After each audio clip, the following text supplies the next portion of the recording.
اعوذ باللہ من الشیطان الرجیم بسم اللہ الرحمن الرحیم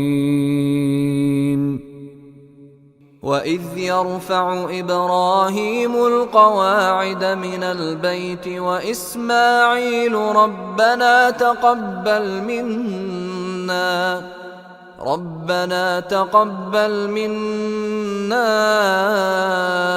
إِنَّكَ أَنْتَ السَّمِيعُ الْعَلِيمُ وَإِذْ يَرْفَعُ إِبْرَاهِيمُ الْقَوَاعِدَ کے معنی اور اس جب یاد کرو اس وقت کو بھی جب رفع اس نے بلند کیا، یرفع وہ بلند کرتا ہے یا کرے گا، یرفع جب وہ بلند کرتا ہے یا کرے گا، ابراہیم یاد کرو اس لمحے کو جب حضرت ابراہیم علیہ السلام بلند کر رہے تھے القواعد، قواعد کہتے ہیں بنیادوں کو، یہ قاعدے کی بات ہے، یہ بنیادی بات ہے، اردو میں بھی ہم استعمال کرتے ہیں، قاعدہ کی جمع ہے قواعد۔ اذ یرفع ابراہیم القواعد، جب حضرت ابراہیم علیہ السلام بلند کر رہے تھے بنیادوں کو، من البیت، من سے البیت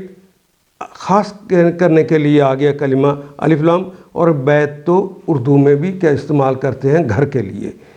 من البیتی گھر کی،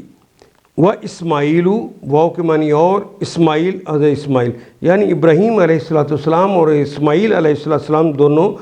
اللہ کے اس گھر کی جو البیت کہا ہے خانہ کعبہ کی بنیادوں کو بلند کر رہے تھے۔ اور یاد کرو ابراہیم اور اسماعیل علیہ السلام جب اس گھر کی دیواریں اٹھا رہے تھے تو ربنا، تو وہ کہہ رہے تھے ربنا، ربی میرے رب، ربو کا تمہارے رب، لیکن کہا ربنا اے ہمارے رب،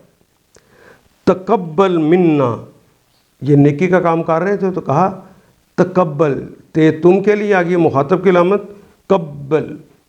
قبول کر فعل امر ہے، لیکن بندہ تو اللہ کو امر نہیں نہ کر سکتا، بندہ تو رب کے حضور دعا کرتا ہے، ربنا تقبل اے ہمارے رب قبول فرما لیجئے، منا ہم سے، اے ہمارے رب ہم سے قبول کر لیجئے، یہ جو ہم کام کر رہے ہیں، آپ کا گھر بنا رہے ہیں، اس کو قبول کر لیجئے، انا کا یہ لفظ انا پلس کاف سے مل کر بنا، انا کا مطلب بے شک، کاف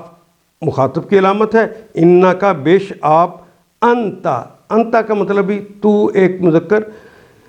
یہاں انا کا اور انتا دونوں میں کاف بھی اور انتا ہم معنی آ گئے، بے شک آپ ہی ہیں السمیع، السمیع العلیم، دونوں کلمات فعیل کے وزن پر ہے، یعنی السمیع سمیع فعیل، علیم فعیل، یہاں سمیع سے مراد ازل سے ابد کے سننے والے، اور علیم ازل سے ابد کے جاننے والے، اور یہ دونوں صفتیں اللہ کی ذاتی ہیں، اور خاص الف لام دونوں سے پہلے لگ گیا اور اس سے مراد ہو گیا اور وہ خاص ہے، اس جیسا کوئی دوسرا ہے بھی نہیں، انک انت السمیع العلیم، بے شک آپ ہی سمیع و علیم ہیں اور کوئی نہیں ہو سکتا، ہم آپ ہی کے حضور یہ نیکی کر کے آپ ہی سے درخواست کریں، اسے قبول فرما لیجئے۔ ان آیات کو ایک دفعہ پھر تلاوت خود کیجیے، عربی و مبین پڑھتے ہوئے دیکھیے کیا بات پوری اندر اتر رہی ہے، کیا یہ اردو کے سانچے میں ڈھلتی گئی ہیں عبارتیں؟ اگر بات سمجھ آنی شروع ہو گئی تو الحمدللہ یہی ہمارا ہدف ہے، اور یہ ہدف پورا ہو گیا۔ اللہ میرا اور آپ کا حامی و ناصر۔ الف لام